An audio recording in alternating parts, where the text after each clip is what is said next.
Satu waktu saya ada di Jakarta dan bekerja. Pulang pekerja saya naik ke bis pada waktu tahun 1982. Saya duduk di bis itu, lalu duduklah seorang laki-laki di atas bis itu. Nah, lalu laki-laki ini bawa dua tentengan ikatan yang saya pikir dulu itu adalah agenda. Kalau agenda saya kepingin minta satu.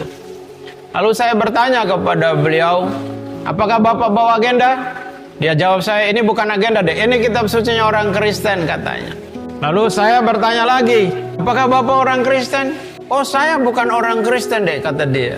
Nah, kalau Bapak bukan orang Kristen, lalu Bapak siapa? Nggak boleh loh, bukan orang Kristen bawa-bawa Alkitabnya orang Kristen, haram, saya bilang gitu.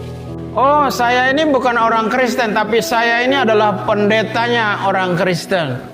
Oh, apa perbedaan pendeta dengan orang Kristen? Saya tanya di dalam bis itu. Lalu dia menjawab saya, perbedaannya orang Kristen itu adalah pendeta dengan orang Kristen adalah pendeta itu sudah 90% melakukan firman Tuhan, sementara orang Kristen baru 25% melakukan firman Tuhan, kata beliau.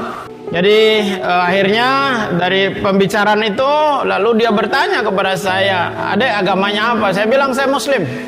Oh, lalu dia copot dari ikatan itu, lalu dia memberikan kepada saya satu Bible, Alkitab, dia berikan kepada saya. Lalu dia turun, kami berpisah. Sejak dari peristiwa itu saya tidak lagi ketemu dengan beliau.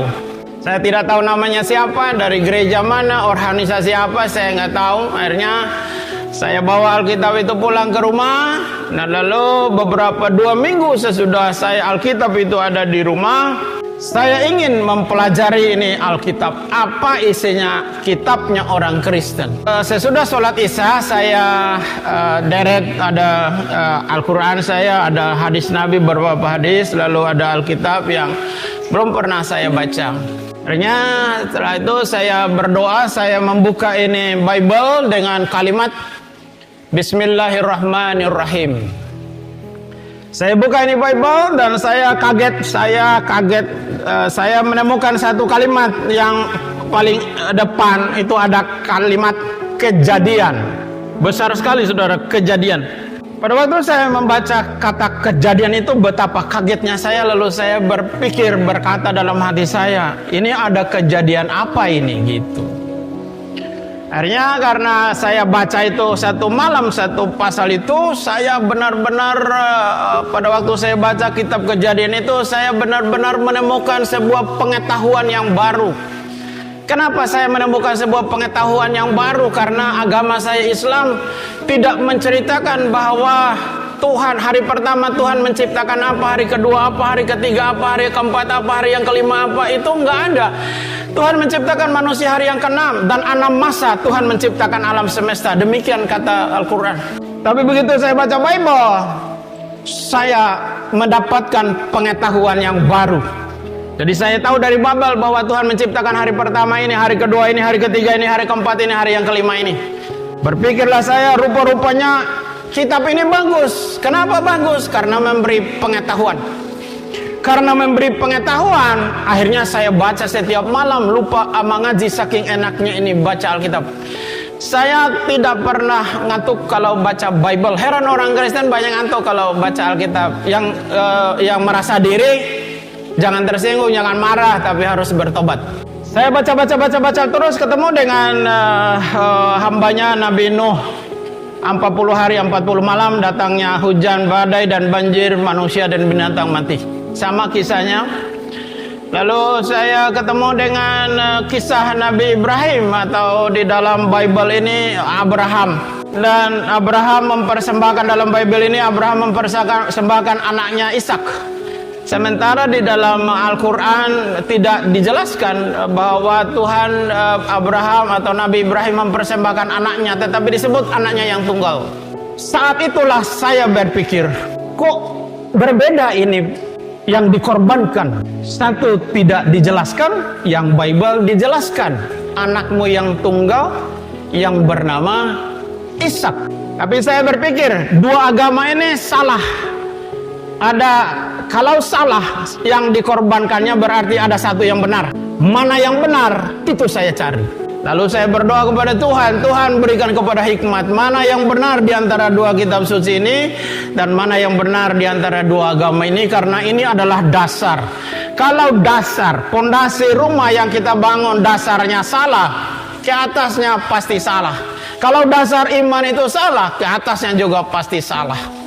Saya tidak pernah membaca Bible ini secara acak, saya baca secara berseri. Baca tahun pertama saya baca, tahun kedua saya baca, tahun ketiga saya baca, tahun keempat selesai perjanjian lama. Nah lalu tahun berikutnya saya baca perjanjian baru. Di dalam kitab Matius saya baca Matius. Dan saya menemukan sebuah kalimat yang sangat luar biasa di dalam perkataan Yesus Kristus di dalam Injil ini. Dia berkata, kalau kamu ditampa pipi yang kanan, kasih juga yang kiri. Berdoalah untuk musuhmu, berkatilah untuk orang-orang yang menganiaya kamu. Ini adalah ajaran yang paling mulia. Tidak ada ajaran, terlebih-lebih agama saya yang lama tidak ada mengajarkan perkara yang seperti itu. Tapi begitu saya baca Bible, saya menemukan ajaran yang sangat-sangat mulia. Tidak ada seperti itu. Itu semua ada di dalam Bible dan itu perkataan Yesus Kristus. Saya terus membacanya. Saya membaca satu kalimat yang sangat-sangat luar biasa. Kalimat itu berbunyi demikian. Perkataan Yesus Kristus, kepadaku telah diberikan segala kuasa di langit dan di bumi. Jadi Yesus Kristus itu berkuasa di langit dan di bumi. Saya kembali buka, saya punya kitab Al-Quran dan saya membuka di dalam surat 3 Ali Imran ayat yang ke-45. Allah Subhanahu wa Ta'ala berfirman kepada hambanya Nabi Muhammad di dalam Ali Imran 3 ayat yang ke-45. Demikian, Isabnu Maryama wajiham fid dunya wal akhirah. Apa artinya? Sesungguhnya Isa anak Maryam atau Yesus Kristus putra Maryam, dialah yang terbesar di dunia dan di akhirat. Saya menggabungkan antara surat Ali Imran 3:45 dengan Matius pasal yang ke-28 ayat yang ke-18. Matching, cocok. Satu nama yang disebutkan oleh dua kitab ini, nama Yesus Kristus yang berkuasa di langit dan di bumi, nama Isa Al-Masih yang berkuasa di dunia dan di akhirat. Al-Quran menceritakan bahwa bukan Nabi Adam yang terbesar di dunia dan akhirat, bukan Nabi Ibrahim, bukan Nabi Daud, bukan Nabi Sulaiman, bukan Nabi Musa, bukan Nabi Zakaria, bukan Nabi Nuh, bukan Nabi Ayub, bukan nabi-nabi yang lain. Tetapi Al-Quran menceritakan bahwa yang terbesar di dunia dan di akhirat adalah Isa putra Maryam, atau di dalam Bible Yesus Kristus anak Maryam. Saya menyimpan perkataan itu, lalu saya membaca lagi. Saya ketemu dengan Injil Yohanes pasal yang pertama ayat yang pertama, berbunyi demikian. Pada mulanya adalah firman. Firman itu bersama-sama dengan Allah dan firman itu adalah Allah. Ayat 14 berkata, firman itu telah menjadi manusia.